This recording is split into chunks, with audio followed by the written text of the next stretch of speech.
Basically, we are looking at financial reporting for banking institutions.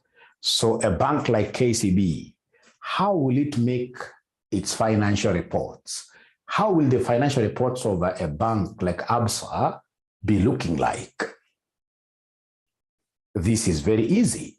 So and we shall start straight away with the income statement, or the statement of what year? Comprehensive incomes. The statement of comprehensive what year? Incomes. Now, ladies and gentlemen, listen and listen to me very well. You must appreciate that a bank is not your normal kind of a business. A bank, in this case here, does not have opening stock. It doesn't have stocks. Opening stock, what are you procuring? So you can't get cost of sales by take opening stock, add purchases, less closing stock. No. So for me to be able to appreciate, ladies and gentlemen, how a bank will be putting up its income statement, I must really understand the business model of a bank. So a bank does two major things. A bank will receive money from customers. So it will be having what we call deposits from customers. So we have here deposits from customers. So deposits from customers to a bank, ladies and gentlemen, this is not your money. This is not the bank's money. So in the context of the bank, deposits from customers, they become what here? Somebody, they become liabilities. This is a liability to a bank. Very important. Now, of course, ladies and gentlemen, when this bank at the end of the day gets this money, this is the bank here. It has gotten money from customers. So deposits from customers. So then what they'll do, they'll not stay with this money. If they stay with that money, of course, they'll not be able to make any profits. So they need to go and lend this money out to other what here, somebody, to people there. People would want to go and invest, right? Who would want to use this as their working capital in their own businesses.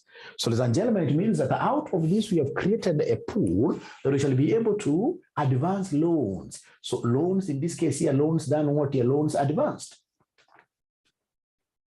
Loan advances. So listen and listen to me very well. Out of these loan advances, the bank will receive what we call interest. They'll get interest. That is their income. And of course, from the customer deposits, ladies and gentlemen, they'll be paying also what we call interest. So we have an interest income and we have an interest what here? Expense. Interest expense. Right? Now listen and listen to me very well. The other thing you're supposed to know that is that banks don't just invest the money that they have by just giving out loans. No. They also, in this case here, have what we call non-interest income. Non-interest income, right? Ladies and gentlemen, remember, if it's KCB Bank, like for example, we bank with StanChart. We bank with Standard Chartered Bank. So of course, at the end of the day, StanChart for maintaining our ledgers, StanChart for maintaining our account there very well, of course, trying to protect our funds from being stolen, they must charge us some fees. So on top of, ladies and gentlemen, the interest it will get, it will also be getting some other income streams, like now the commissions, when you go there for bankers' checks, right? When, for example, you want them to do some interbank transfers, they're acting like your agents, right? You know, you should ideally be paying this money yourself to your suppliers in America. But because you don't have that possibility, so you go to a bank. So the bank is able to remit those funds. And in the process they remit, they charge like 0.1%. So they're getting what we call commissions and what here? Commissions and fees. So very, very important. So ladies and gentlemen, when we talk of a banking income statement, we shall only be having how many items? 4 items. We shall be having 4 items that we should be able to look at as well within the income statement of a bank. So when we talk of income statement of a bank, income statement of a bank, these are the 4 things you should always be thinking about. Number 1, we have what we call the interest income. Interest income. Number 2, we have what we call the interest expense. interest expense. Number 3, we have the non-interest income, and then number 4, we have the non-interest expense. The non-interest expense. Non-interest expense. So when they talk of banking institution income statement, if you don't, in this case, you appreciate the 4 items, you'll not be able to put an income statement as per the dictates of IFRS. So as per the dictates of IFRS, any banking institution must always be having what its income statement spread out into the 4 components like this, 4 components like that. I would want to pause a little bit and ask you guys whether you have been able to write the 4 components of an income statement of a bank.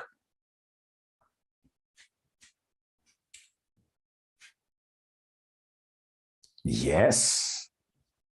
Yes, thank you very much. So when we talk of interest income, I started in this case here by explaining that the bank's business model, the main business model is to advance out what here loans. You advance loans. So loans advanced. And out of the loans that you advance, if you give your investors, if you give an investor outside there 1 million Kenyan shillings, you will not return just the 1 million. This guy, in this case, here must add something on top of the 1 million. So we talk of, ladies and gentlemen, interest income. We shall be looking at what we call interest on loans advanced. Very important. Interest on loans advanced. We shall be looking at things like interest. In this case here that we earn when we place our monies at the central bank. Remember, we are also going to be investing at the central bank. Shall be giving them some fixed deposits at central bank. Remember, ladies and gentlemen, these banks, just like any usual business, they're also going to have an account with the central bank. Just remember, like the old adage, it's very wrong to get a barber who does his own hair. Have you ever seen, in this case here, kinyozi, ladies and gentlemen, who will go trimming down their own hair? Or a saloonist. Have you ever seen any saloonist, in this case here, doing our own hair? Right? No, you're a saloonist, you would want your colleague or a friend of yours, a saloonist somewhere, to do your hair. The same case, ladies and gentlemen, the same case, ladies and gentlemen, the same case, ladies and gentlemen, the same case, ladies and gentlemen, the same case, please focus here. This is very important. All those things will come later. Now we want to focus here, ask questions about this. Now, ladies and gentlemen, when we talk of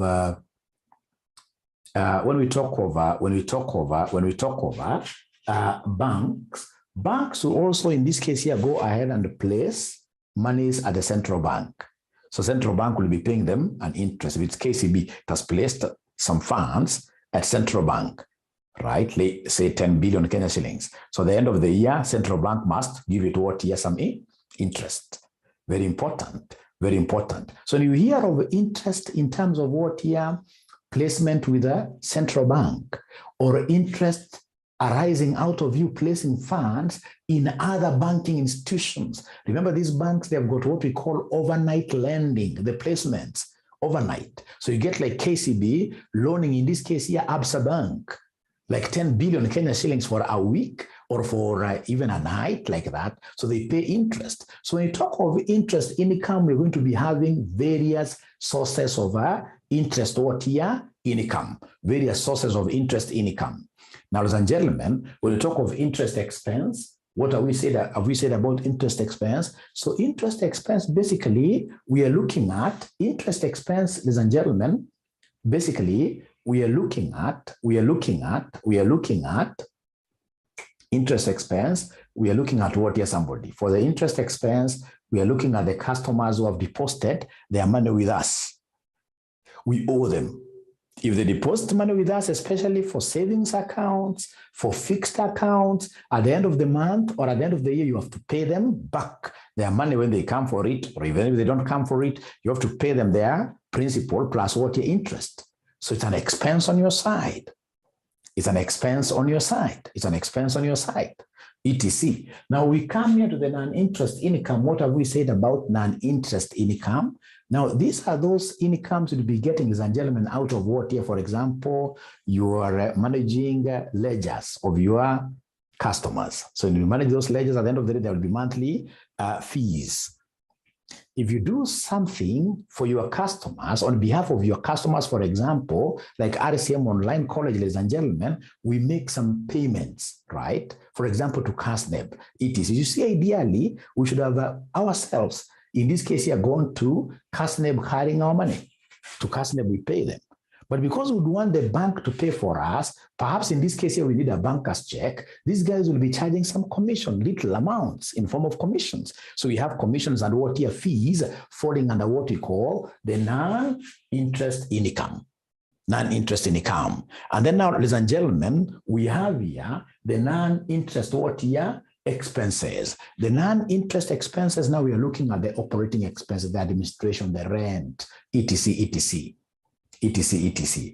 Yeah, for example, in a bank, you place some standing orders with them that when this money comes, or rather this money, my money comes to the bank at the end of the month, be checking off a standing order. When they pay some standing orders for you, there'll be commissions to be earned.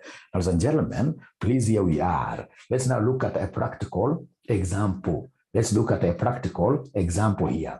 So this practical example is not in your past papers of advanced financial reporting, but of course, it's from the lower level financial reporting. This topic was moved to the advanced level. So this question is very relevant. So don't ask me which sitting. So they want me to prepare an income statement for the year ended 31st March 2016 for a bank called Maendeleo Bank Limited, and then a statement of financial position as at 31st March 2016. So these are 14 marks for me for free of charge. So ladies and gentlemen, we are told here that the following trial balance was extracted from the books of Maendeleo Bank Limited as at 31st March 2016. So we have property, plant, and equipment. We have interest on loans and advances. So if I'm the one doing this in an exam, I'll open the two statements at the same time. So I start, in this case here, posting them at the same time. So for example, under assets, I'll take this under assets in the statement of financial position. But because here we are still learning this, I would want us to go slowly. We do the income statement, but please be checking out, you don't miss out on anything. So then what I'll do, I'll start with the first one, which is the income statement for the year ended 31st March 2016. So prepare for Maendeleo Bank Limited an income statement for the year ended 31st March 2016. Great. So then, gentlemen, here we are. So what I shall do, I will come right away here. And talk of Maendeleo Bank Limited. So we have here Maendeleo Bank Limited. So Maendeleo Bank Limited, income statement for the period ending when? 31st March, they said for the period ending 31st March, for the period ending 31st March 2016, 31st March 2016. 31st March 2016. Thank you very much. So in this case here, we shall begin with the income. And the income, we give it a special title. It's a interest income. So you mentioned here, interest income. It is interest income. So under interest income, ladies and gentlemen, simply go through the financial trial balance given here and pick the interest incomes. Incomes arising out of interest, out of what here? Your deposits, out of your investments, So we want to move slowly. You guys tell me where to account for this. So we have here interest on loans and advances. What do you think of 16,790? What do you think of 16,790? Where should I slot this?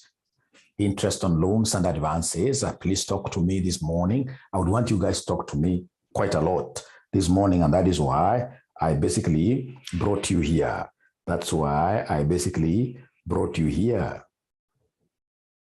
Great.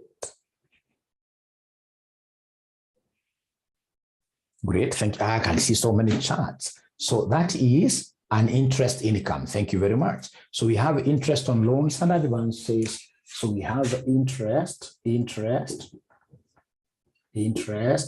on loans and advances. We had advanced loans to our customers.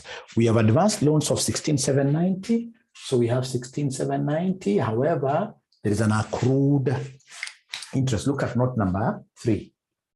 Interest accrued are not accounted for in the books as at 31st March 2016 was as follows. So we have interest on loans and advances of 1284. So if it's not accrued, or rather if it's not paid, if it is accrued, you add. If you remember, if it's accrued, you add. If it's a prepayment, what do? You subtract. So this is accrued. We've earned it, but has not yet been accounted for. So we add. It's accrual concept. So I'll come and talk over 16,790 plus 16,790 plus the interest on loans accrued of how much? Of 1284. Of 1284 like that. Of 1284 like this. Now, ladies and gentlemen, could you kindly give me this figure?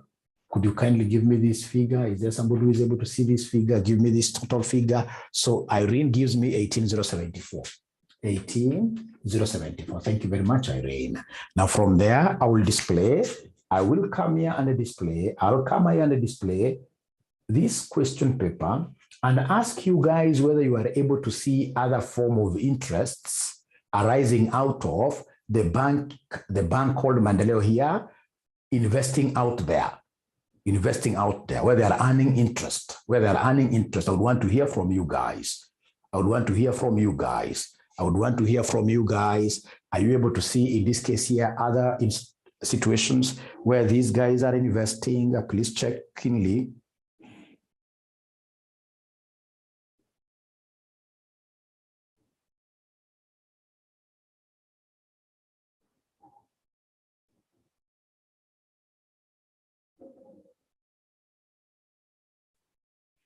Check keenly. They're not talking to me. Check keenly. Great. Thank you so much. Like now we have what they are calling here interest in government securities. Interest from government securities. Where is that figure? Interest from government securities. Please look for it. Interest from government securities. Yes, you can see government securities here. We have an income. Of 49 what here? 4960. It's an income. It's on the credit side of the trial balance. So government securities 4960. So interest from government securities. Thank you very much. Interest from government securities. How much? Please remind me the figure. Interest from government securities, how much? Interest from government securities, how much? 93?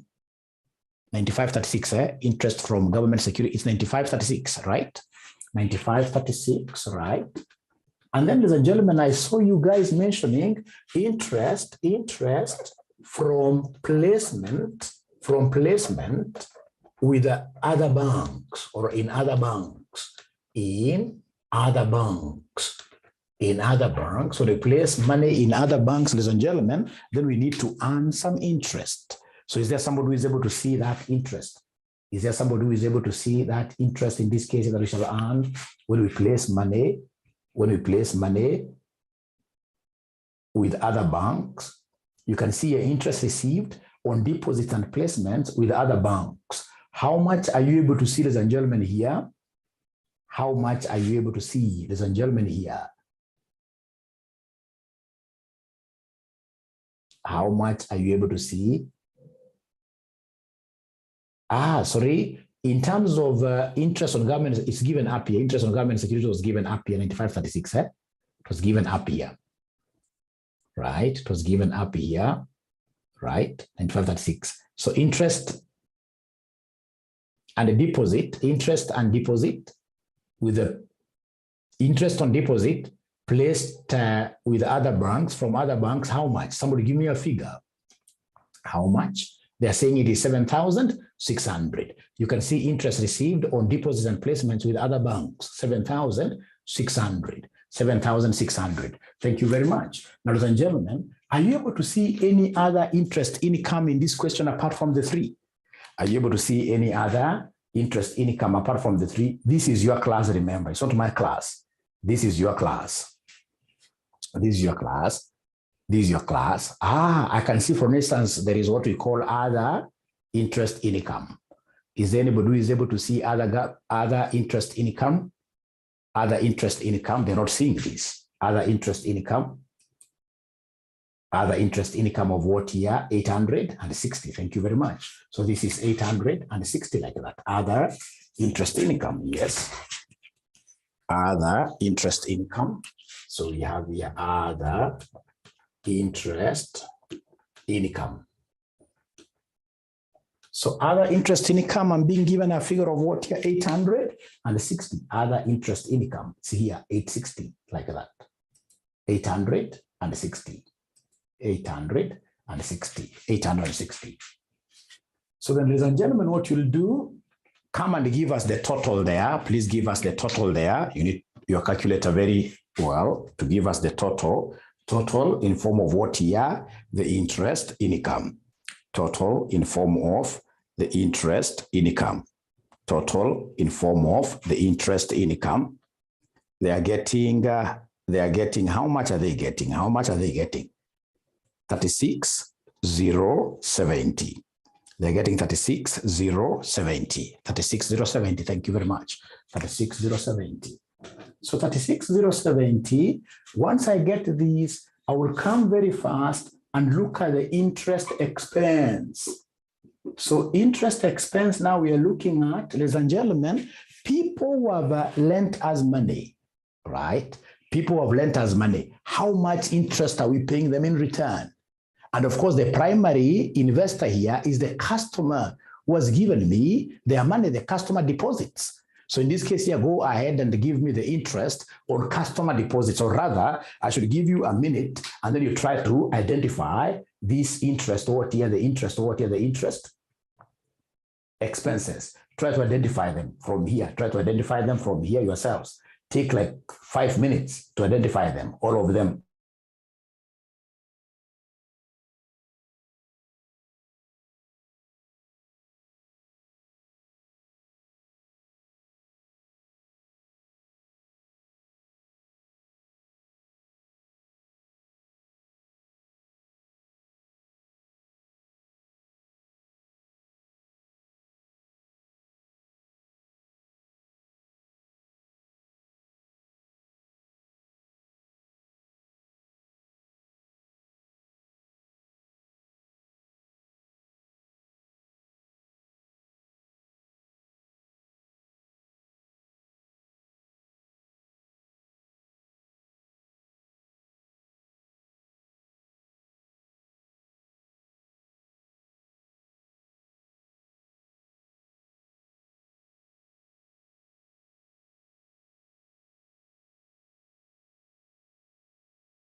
Great. Thank you so much. I can see you guys are really getting involved. Thank you so much. Thank you so much. Thank you so much.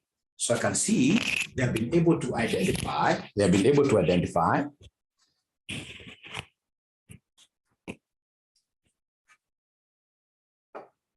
Or they can't see. Thank you very much for raising that, because you know this video you're producing for people outside there. Thank you so much. Now I've been able to expand it. Yes. Yes.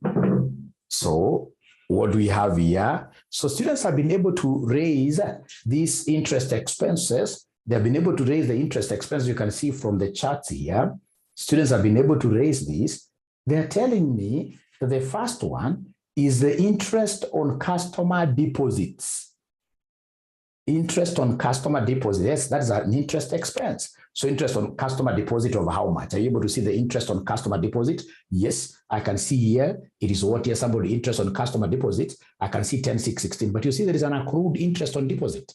There is an accrued interest on customer deposits of 896. I need to add the two. I need to add the two. So we have interest on customer deposits. Interest on customer deposits. Interest on customer deposits. So we have here interest on customer deposits. We shall be paying them. We shall be paying them. So in this case, I need to take interest on customer deposits. I need to come here, interest on customer deposits. Yes, I need to take in this case here the 10,616 plus 896. 10,616 plus 896. So we have 10,616 plus 896, of which somebody is able to give me a figure of how much here somebody. I've seen already some figure being floated here, a figure of how much, ladies and gentlemen. 11,516. We have 11,512. I mean, 11,512. You place this here. 11,512, like that. Great. So is there any other interest expense? Yes, they were able to really list them here. Like we have, ladies and gentlemen, other interest expenses from Winfred. Other interest expenses, we have other interest expenses. Let's check here. So we have other interest expenses. Other interest expenses. We have what they're calling other interest expense, which is what here 628, which is 628, like that. So other interest expense, yes, it will fall under interest expense. So we have other interest expense. Other interest expense of how much? Of 628. Thank you so much. So you place it here. And then remember that there are other banks now that did placements with us. They place their money with us. So what we do when we're returning these placements to them, we have to return this placement to them with interest on top. So we have in this case here, interest on placements from other banks. Interest on placement from other banks. Are you able to see that figure, somebody? Interest from interest to interest in this case, ladies and gentlemen, to other banks, basically. Are you able to see interest? Aha, here. Interest paid on deposit and placements from other banks. Of how much, somebody, if you're following? Of how much, somebody, if you're following? Of how much, somebody, if you're following? Of how much, if you're following? Of how much, if you're following? Of how much, if you're following? Of how much, if you're following? Of how much, if you're following? Should be interest paid, eh? Interest paid on deposit, 25 what year? 2560. Thank you very much. 2560, you come and put it here. So 2560, you come and put it here. So ladies and gentlemen, is there any other interest expense? So this is interest on placements from other banks. We have 2560. Is there any other? Of course, as you're doing this in an exam, you're also leaving some space, eh? All right, you're leaving some space just in case something crops up. You'll be able to do what here? You'll be able to, ladies and gentlemen, right? Slot it later. So then that is it. Please give me the total. Please give me the total here. Please give me the total there very first. Please go ahead and give me the total. So we have here 14,700. I'm being given a figure of 14,700. So subtract there for you to get the net interest income. The net interest income. What are we getting there as our net interest income? What are we getting there as our net interest income? They're getting 21,370. They're getting 21,370. So 21,370. Now, when we began, ladies and gentlemen, I told you that there are 4 key things that you must always remember in a banking income statement. 4 things. Is there somebody who can again take this opportunity to remind us those 4 things? The 4 things that you must always see in an income statement of a bank. Please remind ourselves. Those 4 key things are which ones?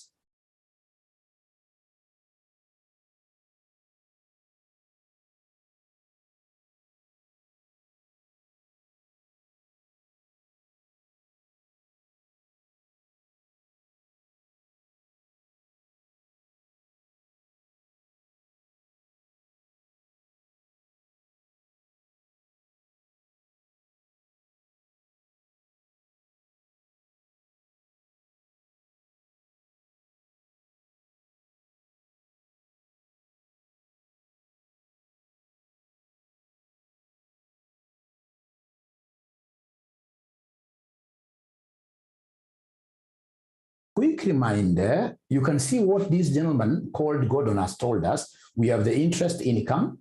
interest expense, then we have the non-interest income and the non-interest expense. Could you kindly write them somewhere as a summary? Abby, thank you very much. I can also see what you have given me up there. We have interest income, we have interest expense, and you must arrange them in that order. Then we have non-interest income, and then we have non-interest expense. Now we have taken care of the first two. Now I want to move to the next third one, which is a non-interest income. The non-interest income. So for me, I would want to delete, of course, whatever I've written here for purpose of creating more space. I believe you have the figures, right? I believe you have the figures. Now I'm going to what we call the non-interest income. I'm going to the non-interest income. So now you should be able to follow through because of what that summary. So the non-interest income, when they mention anything to do with non-interest income, what comes to your mind? What comes to your mind when they mention things to do with non-interest income? What kind of incomes are you looking at? You as a banker, you reason like a banker now. You reason like a banker. You reason like a banker, non-interest. Now here, you're not going, it's not an income you're getting because you've lent money outside, right? It's an income for the other services that the bank does, for the other services that the bank does, right? So in this case here, I can see good comments here. We have ledger charges. I like this. We have commissions, fees, commissions. We have the bank charges, especially the ledger fees, commissions. Any other thing under non-interest income? Is there anybody who is able to think of something else apart from the three?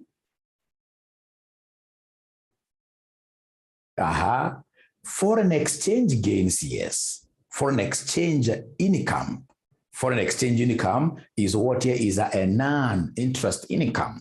Is a non-interest income. For sure, I don't think you guys even really needed this lesson. It's like you guys are so good. It's like you guys are so good. So we have here what they are calling here non-interest income. The only figure I would want us to remember is the figure that we had somewhere here. Was it 21,370 up here? There is a figure we had up here before I rubbed mine. 21,370, right, yes. And then now we have the non-interest incomes. So the fees you're going to levy on your customers for standing orders, right? The commissions, you call it commission on standing orders, etc. Those ones will bring them here. So the non-interest income, so we want to project this, and then you pick them very fast as usual. Please pick them for me. Please pick them for me. Try picking them up. They're here. And remember, as you're doing all these, don't forget also the notes of the accounts. Don't forget the notes of the accounts. You must be also looking at the notes of the accounts and ensure that you make appropriate adjustments.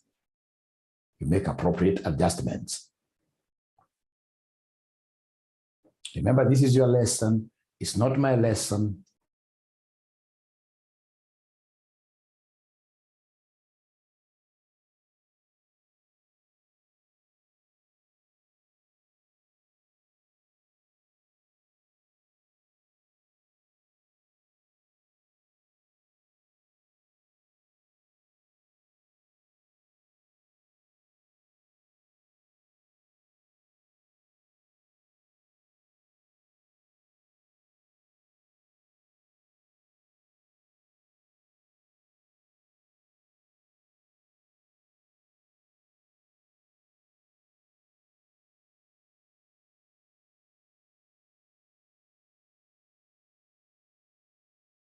All right, so I can see, ladies and gentlemen, what they great. Fees and commission income, 1528, fees and commissions, because we are also going to charge fees and commissions. I have to look for this. I have fees and commission income of 816. There is nothing accrued there. Great. So we have fees and what here? Commissions. Fees and commissions. They have even given me a figure of 816. And then they are telling me, Mwalimu, you know what? This bank has also invested in other government, not government, but for example, in shares of other companies. So we have what they're calling dividend income. Dividend is different from interest. Remember, interest is fixed. Dividend you get when a company is making profits, at times they may make losses and you don't get dividends. So dividend is different from interest. It's called non-interest income. So we have dividend income. So dividend income, are you able to see that dividend income? Dividend income. Dividend income, are you able to see the dividend income here? So the dividend income that you are able to see, ladies and gentlemen, it's here. Dividend income of how much? Give me the figure, please. You guys are young, you can see those figures very first. Dividend income of how much? 816. So fees and commission is not 816. It's dividend income, which is 816. Sorry for that. It's dividend income, which is 816. How about fees and commission? Fees and commissions are being told it's 1528. 1528. Thank you very much. Is there any other thing that we have left out under non-interest income, really? Under non-interest income, nothing really. So please come and add the total to give us the gross income. So give us the gross total income. The gross total income, right? 2344. So I would want you to combine. Okay, if you wish, you can come and talk of this outside here. 1528, 816, fine. So you're getting here 2344. So this 2344 is what you transfer here. 2344 is what you transfer there to give us the total, the gross total income. So gross total income, what figure are we getting here? What figure are we getting here? So this plus this, what figure are we getting here? We are getting 23,714. 23,714. Thank you very much. This is the gross total income, like that. Once we get the gross total income, what else do we think about? Remember, there are 4 components of an income statement of a bank, right? We have the interest income. We have the interest expense. Now you've brought in the aspect of the non-interest income. Now we got the last component, which is what here? Somebody 22. They're saying it is 22, 23, 714, 23, 714. Thank you very much. Yes, that's what I wrote here. 23, 714 years. Thank you very much. So now we go to the last item. The last section is the most interesting one. Is there somebody who is able to see or rather tell us the last? So it is a non-interest what here? Expenses. So the non-interest expenses, before we start picking them up, are you able to recall generally what do we have under non-interest expenses? What are some of the things in this case here that we should expect to have under non-interest expenses? Some of the things we expect to get under non-interest expenses are like which ones, right? We have rent, thank you very much. Salaries, yes. Yes. Depreciation, thank you. Depreciation, yes. Salaries, rent, Any operational expenses, yes. If they said to use the word operational expenses, administration expenses, yes. Bad debts and provisions will fall here. Very important. Any repairs, yes. All those are what are now non-interest expenses. All those are non-interest expenses. So I want to give you 5 minutes from the question that we are doing, ladies and gentlemen. Could you kindly identify those expenses, write them down with the figures, write them down with the figures. And if there are any accruals or prepayments, please make adjustments, remember. Give me the net figure, please identify them. Identify them. From the question that you're doing, try identifying them. Try identifying them.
Thank you so much. I can see 3 charts. There are few, but now we have to move on because of time. You told me to end at 6:30 exactly, right? So, ladies and gentlemen, thank you so much. Like I can see Nicole giving us salaries and wages of 4360 and then repairs. Those are non-interest expenses indeed. So salaries and wages, please look for salaries and wages here. So we have salaries and wages, and I hope you guys are ticking your things. You must tick them up. You must tick them so that we will be able to capture everything. Salaries and wages, salaries and wages. Are you able to see them? Salaries and wages. Where have they given us salaries and wages? We are looking for them, right? Yes, I can see salaries and wages of 4368. Thank you very much. Salaries and wages of 4368. So salaries and wages, please give me the figures. Remember, don't forget to give me the figures.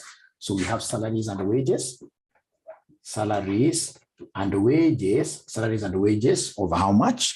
We have a figure of 43. They have forgotten to give me these salaries and wages. They have forgotten to give me the 4368, isn't it? 4368. Then, ladies and gentlemen, we have another one that students have been able to identify very fast. I'm working with what students give me here. We have a repair and maintenance of 420. Repair and maintenance. Repair and maintenance of 420. Thank you so much. All right. I can see in this case here, they're giving me depreciation of 1630. These are figures given here. These are figures given here. If you look at this very well, you'll be able to see, for example, the directors' emoluments here. Directors' emoluments. Directors and fees. It's an expense of the company. So you have directors' emoluments. Who can give me this figure of directors' emoluments? Directors' emoluments of how much? Directors' emoluments of how much? Who can give me that figure? Directors' emolument. If you're able to see the directors' emolument, hope there are adjustments down there. So directors' emolument, I'm being given a figure of 1290. So 1290. Thank you so much. And then Cachero had identified depreciation. Depreciation of how much? Cachero had identified depreciation. Depreciation of how much? He had identified depreciation just next year. Yeah, of 1630. Depreciation of 1630. Depreciation of 1630. Thank you so much. Is there any other expense apart from the 4 printing and stationery? I'm being given a figure of printing and stationery. Thank you very much. Printing and stationery. Please look for printing and stationery. I'm being given a figure of printing and printing and stationery of 556. Printing and stationery of 556. Printing and stationery of 556. So we have here printing and stationery of 556. Is there any other thing, ladies and gentlemen? Other operating expenses of 3260. Other operating expenses. So we have other operating expenses. Other operating expenses of 3260. 3260. Thank you very much. Other operating expense of 3260. Any other? Dividends paid, Marietta, cannot come really. Dividends is an appropriation of profit after tax. That will come later. It's not an expense to the company, right? Before that, is there any other? Yeah, we have bad debts written off, isn't it? Bad debts written off, yes, 558. I have to continue mine on this other side. Bad debts written off, yes. Bad debts written off. Bad debts written off. Bad debt written off. So we have here bad debt written off. Bad debt written off.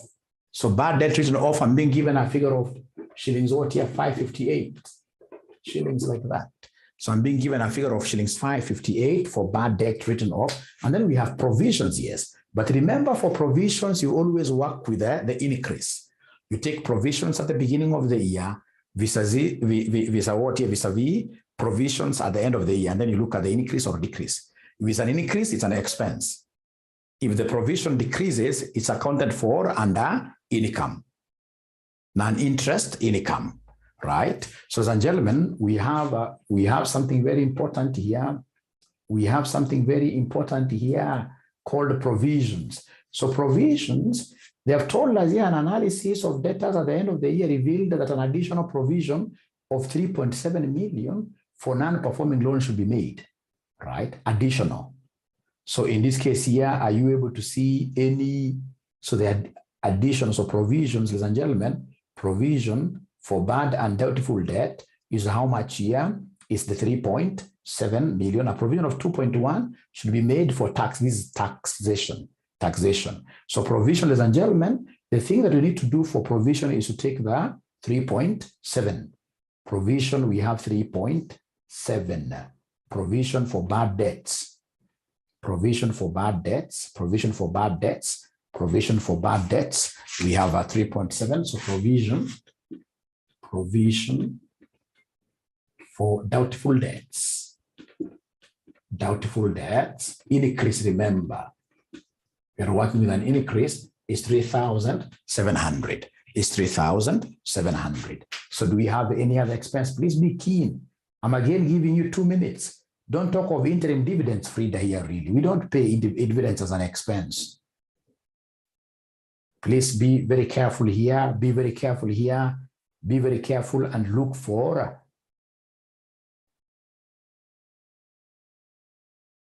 take 2 minutes, take 2 minutes, take 2 minutes.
Okay, so do we have any other expense here, ladies and gentlemen?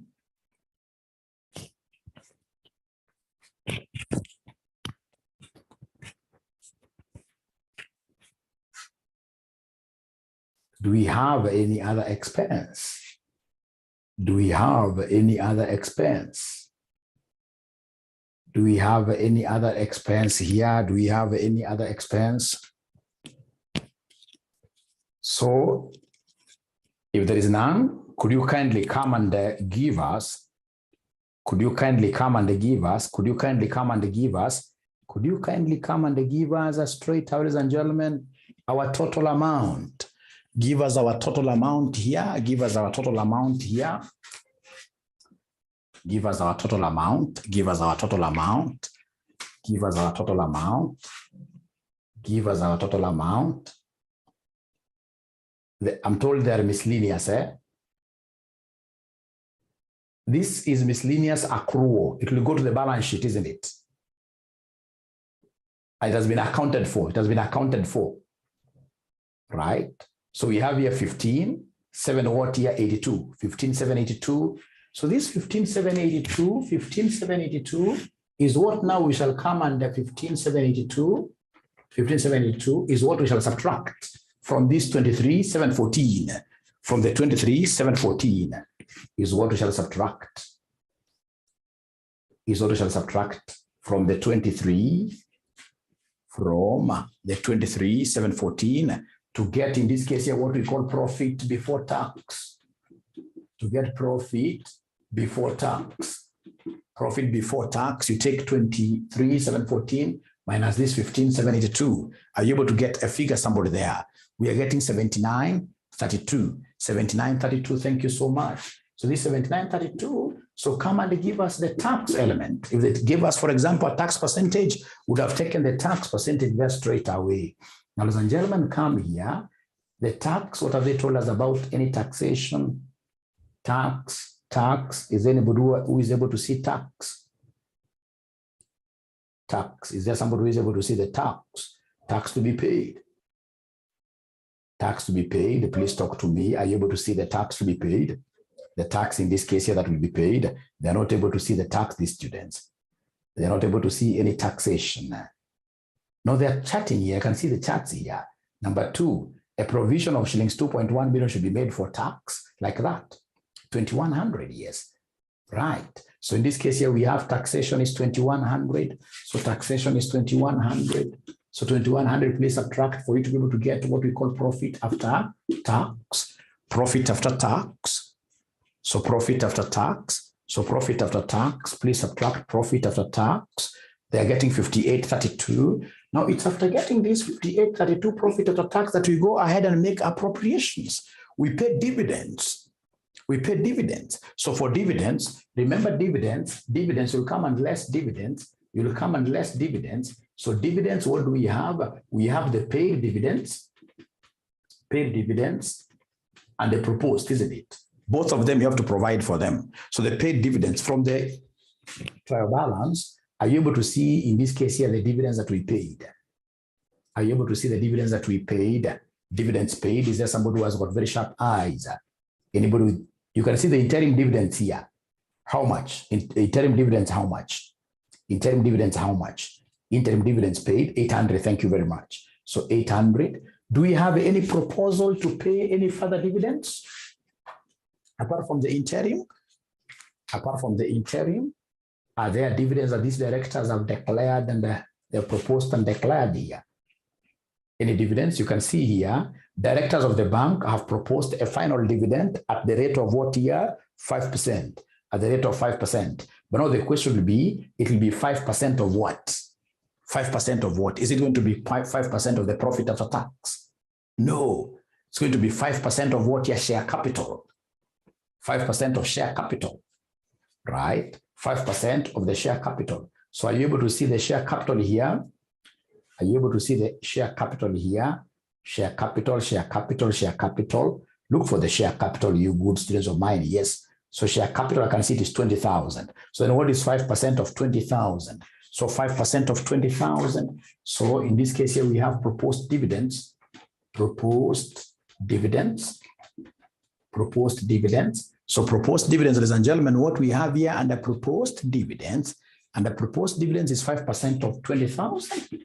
5% of 20,000, which gives me 1,000. So please subtract the 2 for you to be able to give me retained earnings for the year. Retained earnings for the year.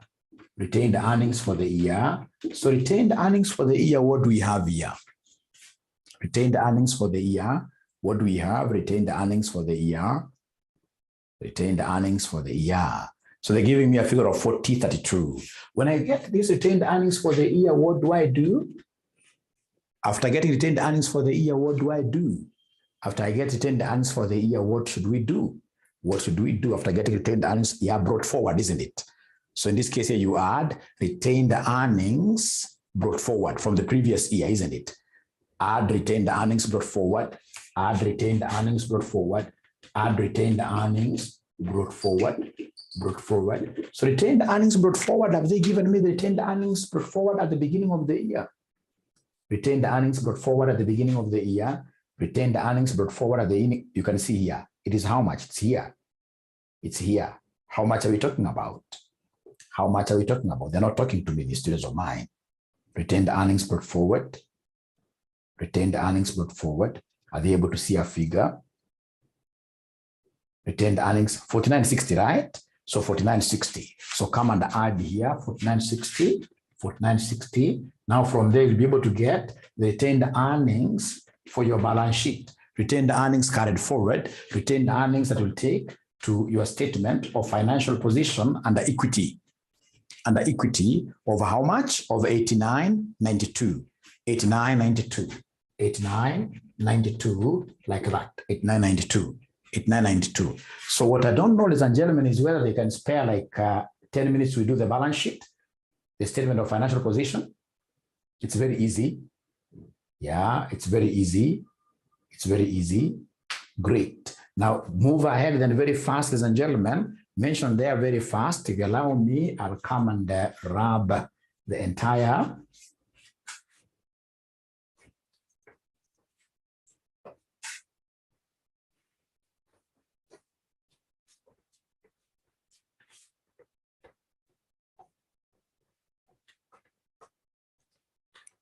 So we have, ladies and gentlemen, here, we have, ladies and gentlemen, what we have here is the name of the bank. So the name of the bank, the name of the bank is Maendeleo Bank Limited, statement of financial position.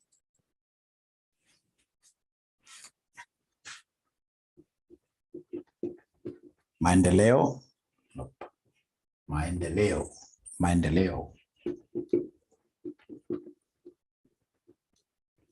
Bank Limited, statement of financial position as at, statement of financial position as at, statement of financial position as at, statement of financial position as of 31st March 2016. You write this in full in an exam, huh? You write it in full in an exam. 31st March 2016. Very easy, very easy. Why do I like this statement of financial position of banks? Is because like if it's assets, you don't categorize them into non-current and whatever. No, you lump everything together, So we have here, ladies and gentlemen, assets. So I would want you guys to go through the register of assets, through the trial balance, and they pick all our assets, and they don't forget any accruals. Here, pick them up.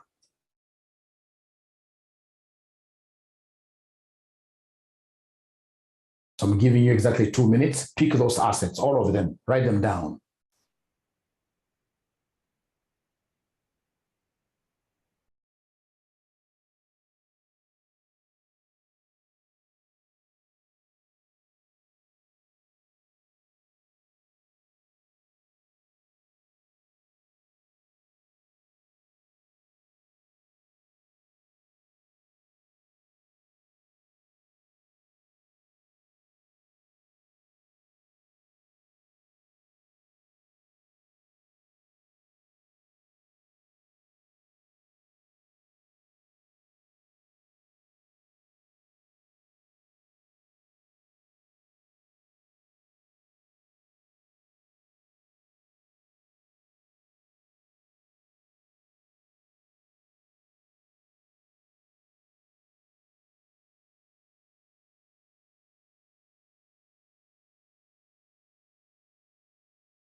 Which assets have you been able to pick now, ladies and gentlemen?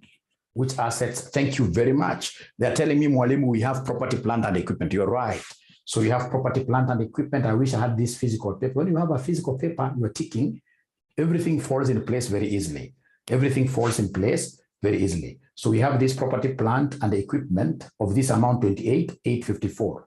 28,854. So we have here property, plant, and equipment. 28,854. Ladies and gentlemen, we have, in this case here, deposits with the central bank. Any placements you've done with central bank? Central bank, are you able to see anything to do with central bank? Is there anybody who is able to see anything to do with central bank? Right? Central bank. I wish I had a place where I could be taking this. I would have picked them very fast. cash and balances with central bank, 7260. This is a serious asset for any bank. A serious asset for any bank. Quite a good measure of liquidity. Right? So we have here cash and balances with central bank. So cash and balances with central bank. So with central bank, how much are we able to see there with central bank? With central bank, you guys gave me this figure, 7260. 7260. 7260. Thank you so much. Do we have any other assets, ladies and gentlemen? Do we have any balances that we have with these banks? These banks, are they owing us any money? Are they owing us any money? Are they owing us any money? Have we given other banks money, our money?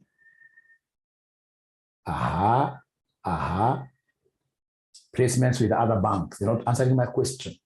Do we have a placement with other banks? Yeah, you can see Gordon where is giving me this figure. Deposits with other banks. Deposits with other banks is 17,120. Deposits with other banks. Deposits with other banks. With other banks, according to where he's giving me a figure of deposits with other banks. Good to confirm the figure from here. Deposits with other banks. Deposits and placements due from other banks. And then we have this deposits and the placements due to other banks. So one of them is a liability, the other one is an asset. You have to be very careful, right? So what we are expecting to receive from other banks is the asset, right? So in this case here, we are looking at this figure that this gentleman gave us was of 17,120. This is the asset. Deposits to other banks, 17,120, yes. So 17,120 here.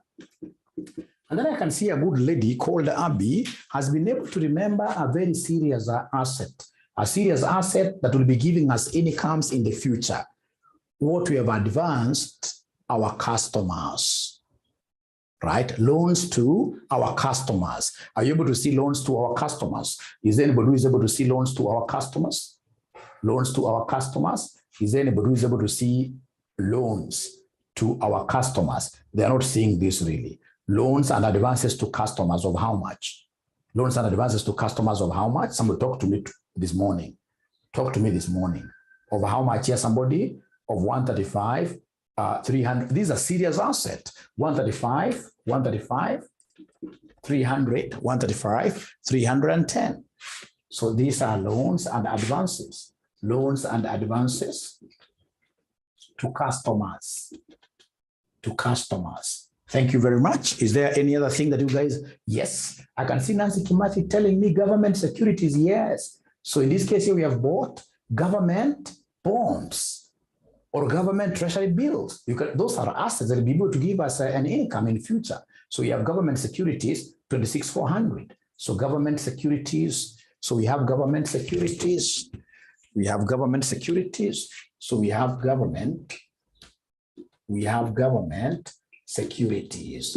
So for government securities, we have a figure of 26 what year? 600, 26,400. 26,400. Is there any other thing that we may have left out, you good students of mine? That we have investment in securities. You know, we have government securities, we have to put them. Those are quite liquid. We must specify them.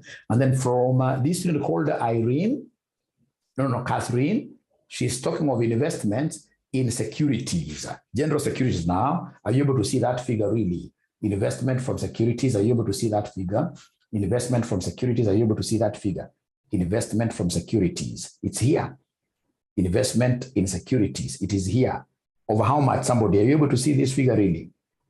Are you able to see this figure, ladies and gentlemen? Are you able to see this figure? Investment in securities, how much are we talking about? How much are we talking about? They're not talking to me, these students. How much are we talking about here? How much are we talking? 10,920. It's an asset. 10,920. 10,920. 10,920. So in this case here, investment in securities, general. This could be like the shares now outside there. So investment in securities.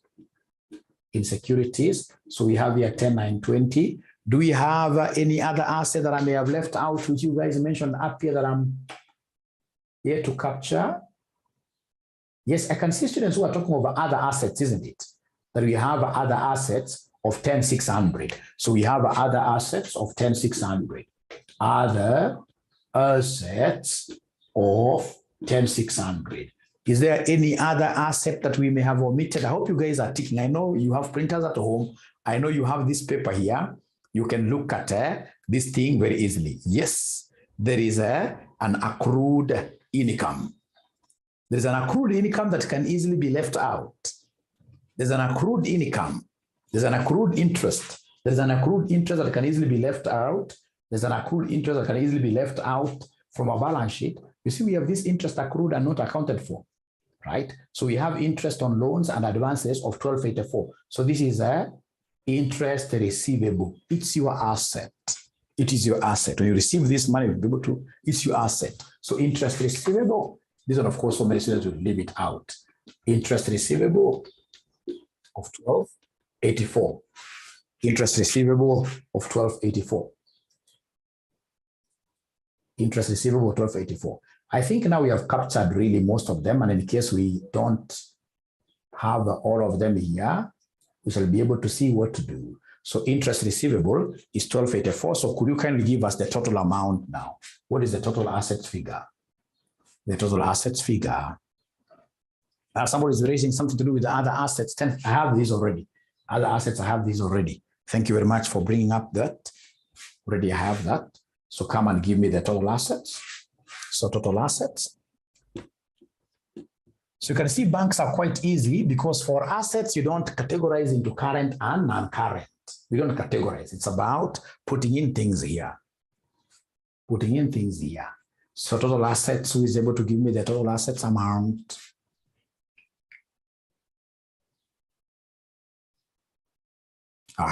So from Gordon Were, we are getting 237, 748, or 744. Who is telling me the truth?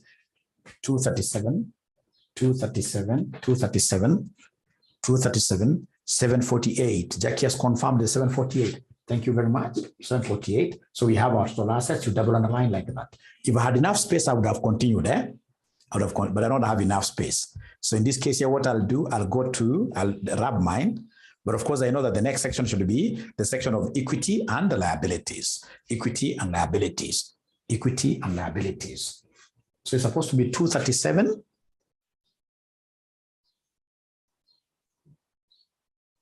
Yeah, don't be that keen. In an exam, don't be that keen. You can imagine like right now, you're trying to look at for the most liquid asset. You will not be able to, you know, this question, ML, you're supposed to finish this question in 30 minutes. If you start telling us that let us look at the liquidity order, you'll be out of place, really. You'll be out of place. We're in this exam just to get as many marks as we can, and then we move forward. I hope that answers your question.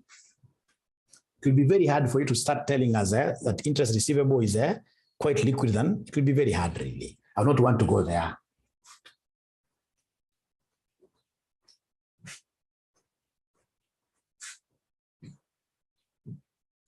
Okay. Now, ladies and gentlemen, from there, so go straight away to the equity and what here? Liabilities. Go to the equity and liabilities, of which first of all we get our equity. We start with our equity. So equity, I'm giving you, of course, I can see you guys are very bright. I'm giving you 2 minutes. You try to identify the equity elements in this question. 2 minutes, try to identify them. Equity elements in this question, try to identify them, please.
I really like it when I see my students giving me charts very fast. So they've told me that the first one here is the share capital. You can see from ABI share premium, you can see the valuation reserve.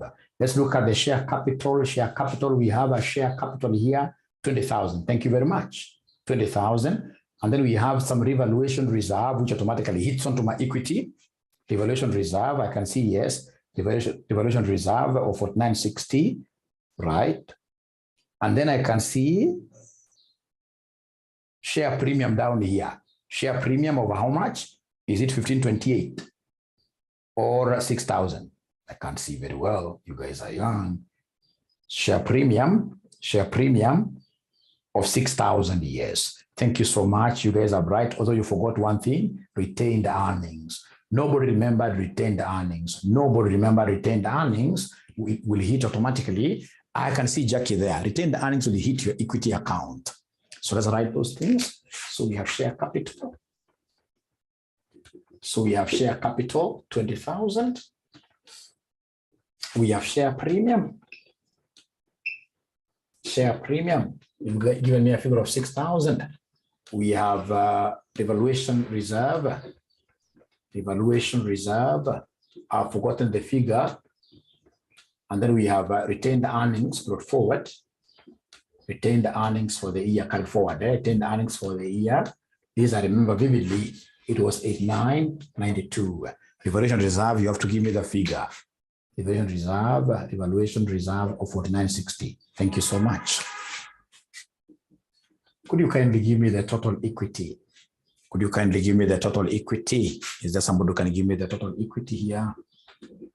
Somebody give me the total equity. Is there anybody who is able to give me the total equity? 39,952. Thank you so much. 39,952, like that. After that, ladies and gentlemen, I would expect you very fast now to go to the liabilities. I also love liabilities so much because on liabilities, you don't categorize again. You're giving us liabilities generally, right? You're giving us liabilities generally, right? So go to the liabilities and then identify all of them. So we have the liabilities. I'll have to wrap this, but of course, I'll need this figure, right? So I can even write it here. It is 39,952. So now I'm looking for the liabilities of the bank. Liabilities of this bank. So liabilities of the bank, liabilities of the bank. So liabilities of the bank. Again, because you guys are so nice, I would want to give you 1 minute. You try to really look at who are we liable to. Like, for example, you have the customer deposits. That is money which is on call. These guys will come for their money. Please identify all those liabilities and then you mention them vis-a-vis their figures. 5 minutes. And after this, of course, you're finishing. After this, you're finishing.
and gentlemen. So I can see what my students have here very first. What they have here very first. Number one, we have, they have listed so many of them. For example, we have the customer deposits. We owe them. We have borrowed funds. You can see here we owe them. Borrowed funds, we borrowed, we owe, right? You can see deposits due to other banks of 12,820. Provision for debts, 5,500 plus 3,700. Interest payable, 897, 896, I mean. So let's write them slowly. So we write them slowly. So the first one that these guys have given me is what, ladies and gentlemen? What have they given me here? So we have here from what they have given me as liabilities, we have the one that I can never forget. We have here customer deposits. So customer deposits. These guys will come for their money, right? They come for their money. So customer deposit, they gave me a figure of 164,460. 164,460. So 164,460, right? Right. Can take this here. 164,460, right? And then we have in this case here borrowed funds of 70,40. So we have borrowed funds of how much? Borrowed funds of how much?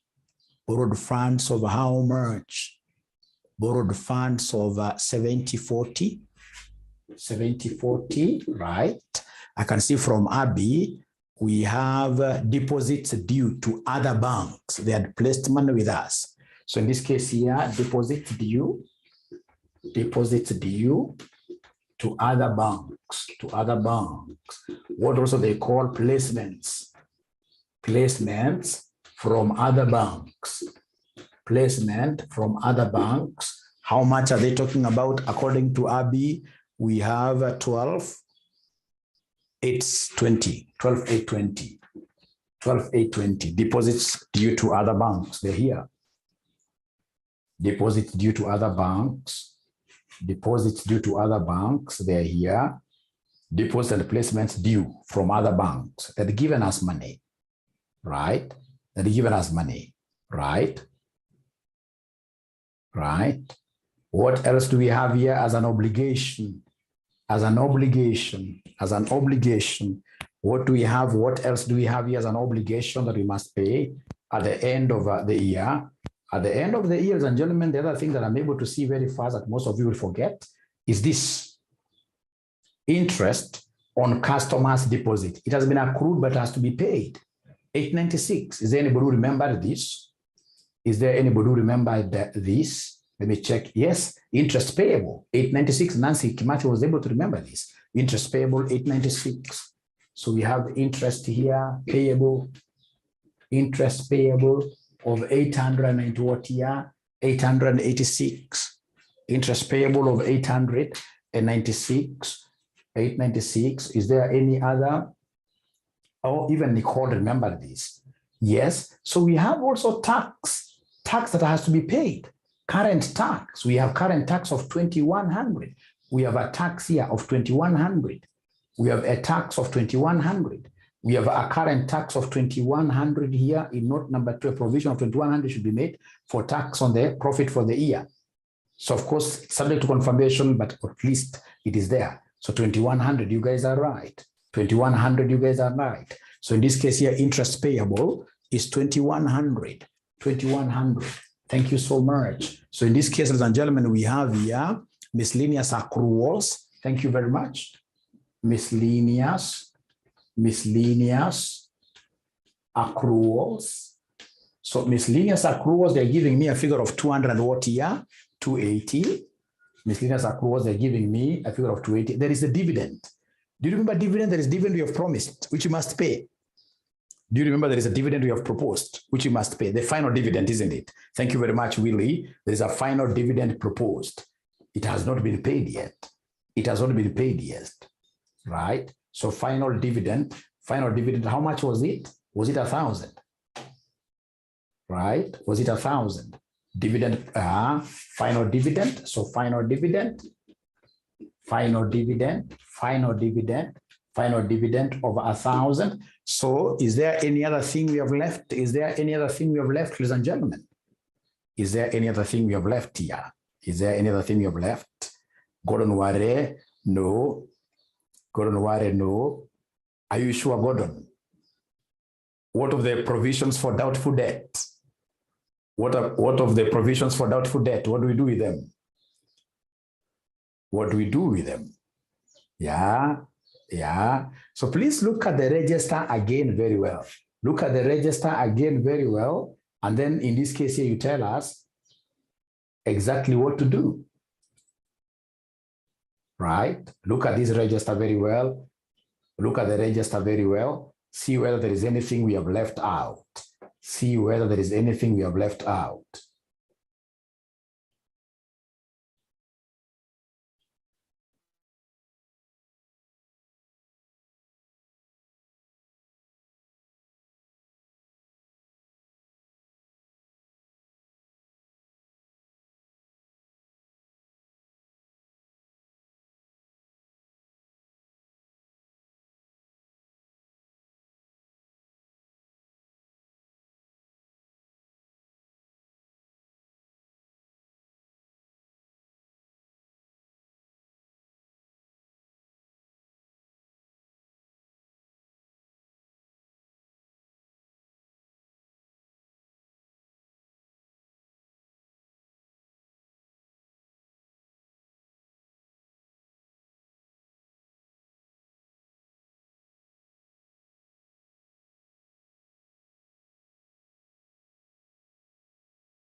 So is there anything you have left out, ladies and gentlemen? I can see charts here. Thank you very much.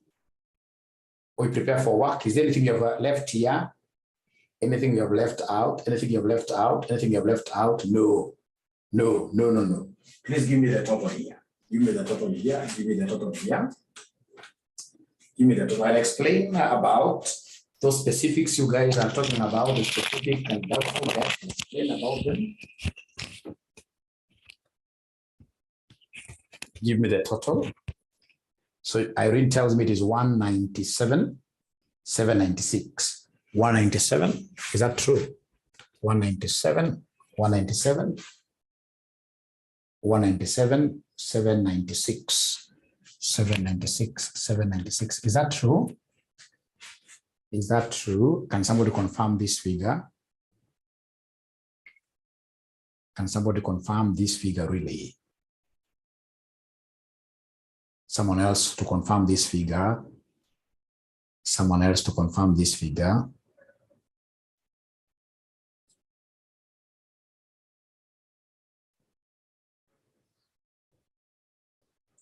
Now, Marietta is saying it's 188, 188,596. A third person now. The third person will be the tiebreaker. The third person will be the tiebreaker. The third person will be the tiebreaker. Martin has been able to confirm 188,596. Thank you very much. So could you kindly add this and this? Give me the total equity and liabilities here. Give me the total equity and liabilities. Could you kindly do that? Give me the total equity and liabilities there. Total equity and liabilities. Total equity and liabilities. Total equity and liabilities, 228,548. You guys are getting different figures. 228,548. 228,548.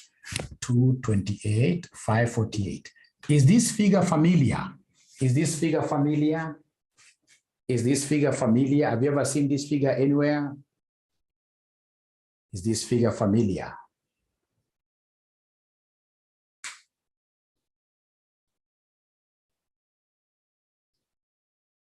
No. What is our total assets figure? What is our total assets figure? 237,748. 237,748. 237. So we have the provisions, provisions. Just try including this one here. Provisions for bad and doubtful debts plus the specific, add them up, and then we compare notes. We see, add them up. Were they 9,200? 9,200. Were they 9,200? Add them up. Were they 9,200? 9,200. So if that happens, then what will be the figure here? What will be the figure here? 197, 796 still.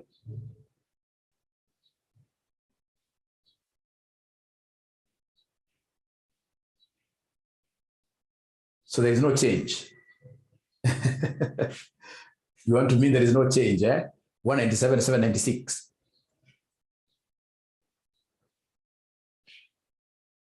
No change at all. So then when you take this plus this, are we still going to have this figure of 228?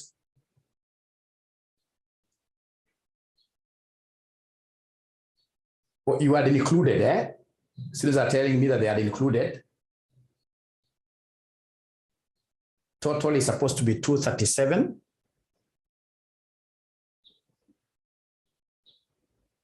No, but 237, 748. 237, 237. Are you sure? Are you sure that the total is 237, 237, 237 what? 237, 748, 237, 748, 748, 237, 748, 237, 748, 237, 748. Right? And what is our total assets figure? What is our total assets figure? The same, The same, 237, 748. Now, so here we are introducing something very important, that these provisions for bad and doubtful debts, we have to include them here. You have to include them here. You know, I work in this case here for a company that deals a lot with these banks. Normally what we do in practice, we adjust any bad debts on the customer account directly. On the customer account directly, but I can see here from what they want us to do for purpose of balances, let us take it as a liability. So I'm also learning something very important here. So provision for bad and doubtful debts is 9,200. So for the sake of the students who will be adding this later, could you kindly give me this total? This total is supposed to be what here? Somebody, we don't have a correct total here. This total is supposed to be 2. This total is supposed to be what here? Somebody. This 197. Is it supposed to be this 197, 796?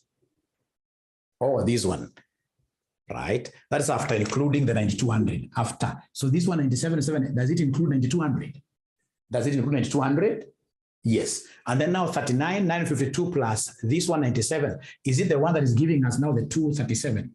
Is it the one that is giving us the 237,748?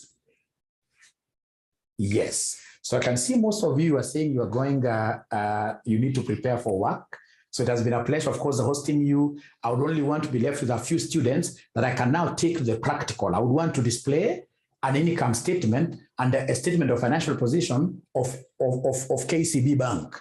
Of KCB Bank, I would want to demonstrate. If you still have the time, please stay around. I show you now in practice, how do these things look like? How do we prepare them in practice? Is there somebody who has time for that? I show you now the practical aspects here. Anybody who has time for that? I'll not be left alone, Great. So it will give me like 3 minutes. I retrieve this on leave, yes. Please, how long? It will take like getting the document will take me 3 minutes. Displaying it here will take me 5 minutes, just to show you in practice. Because you see, after this, and that is why this concept was brought in, this advanced level. After this, you should be able to go to a bank and prepare financial statements for them. Financial statements for them. using SAP or using our software called Aaro, A-A-R-O. Right. So they have told me they're giving me those 8 minutes in total.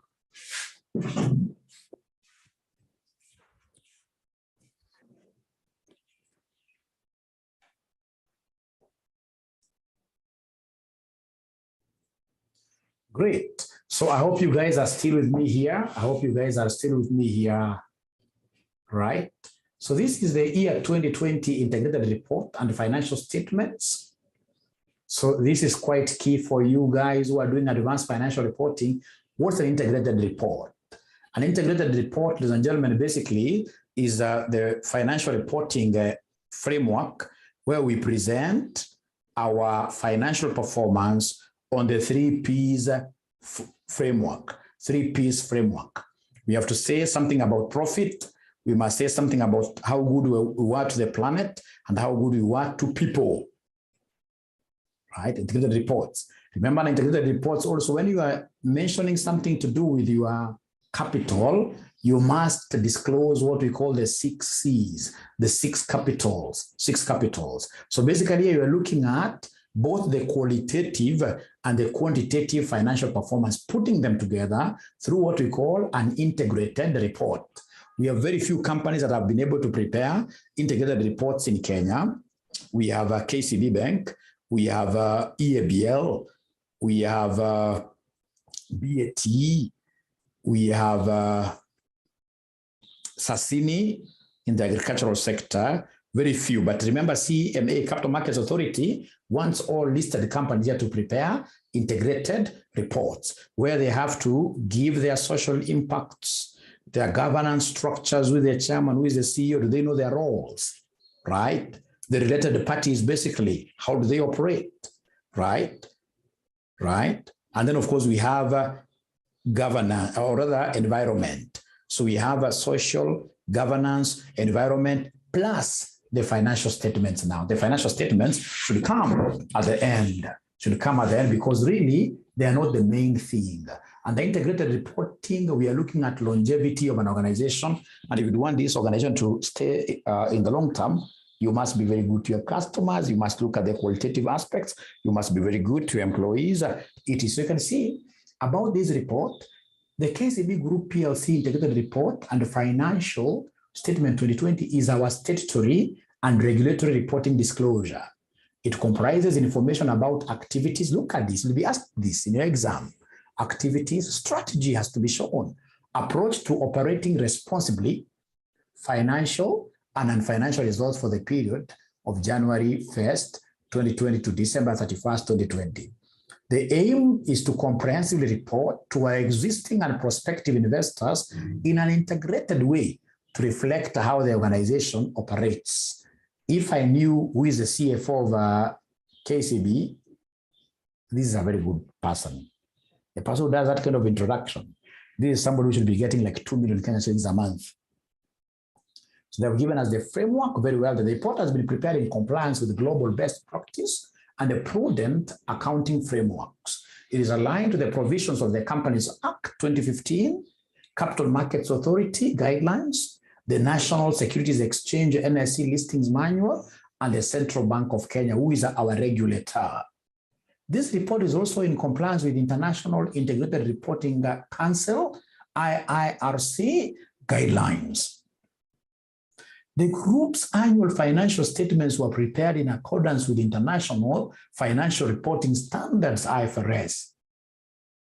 The report is part of our commitment to be transparent and accountable to our stakeholders. Remember, one of the objectives of integrated reporting is to have a situation where people will be able to see you through. It's a glass.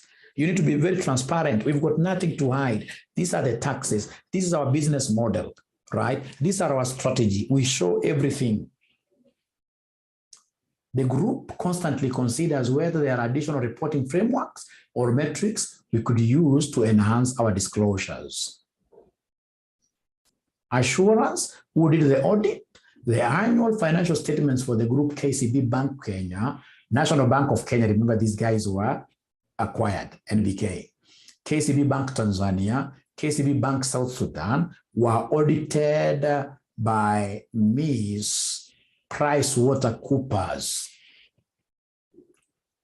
KCB Bank Burundi and the KCB Bank Rwanda were audited now by who we call the component auditors, auditors of the subsidiaries, who are KPMG, while KCB Bank Uganda, and while KCB Bank Uganda was audited by Ernst & Young.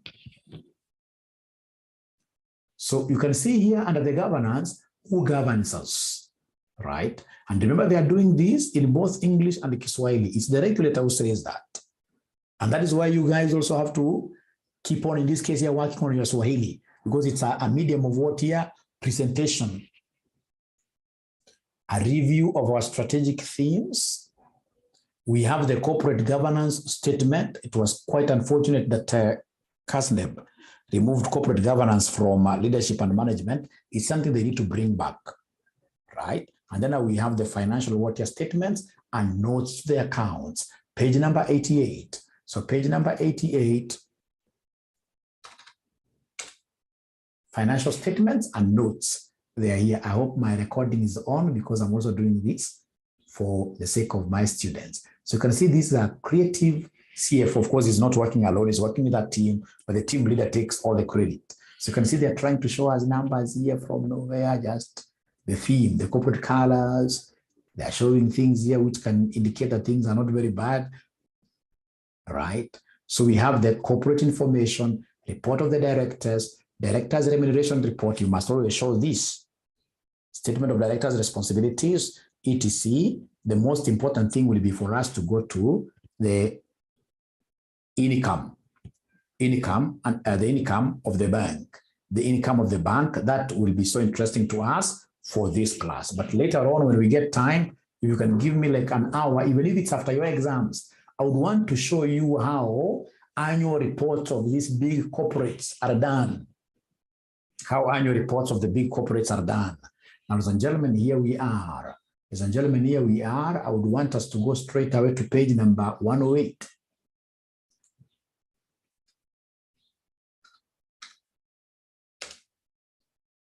Right? So, ladies and gentlemen, you can see here, page number 108, we have our incomes. Them, they have really consolidated them. So you can see they have the dividend income. We have interest income. We have net foreign exchange gain. And then we have other incomes. Them, they have really consolidated. And why they consolidate like this, it's because they always give you notes here. So you can go to note number 11, note number 8, note number 10, note number 11 to get to appreciate how they were able to get their total income, etc. Right? Right. And then, of course, now they have their expenses again, which are what are very condensed. Right? And then you can see like a very important thing, other comprehensive incomes. This other comprehensive income is a section that we normally use for purposes of what here? For purposes of capturing any remeasurements, any revaluations. So like you can now see items that may be reclassified subsequently to profit or loss, net loss on financial assets at fair value through other comprehensive incomes, right? And then you can see they went ahead to get their earnings per share, both basic and diluted. And they've been able to even give you a note on how they got their diluted earnings. I wish we had time, not today, in future, especially for purpose of your practice. I would want us to look at that practically. How do they get this diluted EPS practically in practice? Great. So the same time, ladies and gentlemen, if you look at the statement of financial position, you can see like assets, they are not discriminating assets. They're basically coming and putting all of them here together. We have liabilities and equity. You can see the liabilities, etc., due to related parties, total liabilities. Then we have equity share, capital share, premium, other reserves, retained earnings, very, very important. So these are things that you guys should be able to do what you appreciate. And nowadays, remember, the statements you publish outside there, you must sign. People must, at least one director, secretary of the board must sign, the chairman of the board must sign, and then we have the CEO. They must take full responsibility of these financial statements. It is their duty to prepare them. And then now the auditor will come and pick up from there. So, ladies and gentlemen, it has been a wonderful morning. I want to believe that you guys have been able to really appreciate the lesson. Thank you so much. Bye-bye. Good day.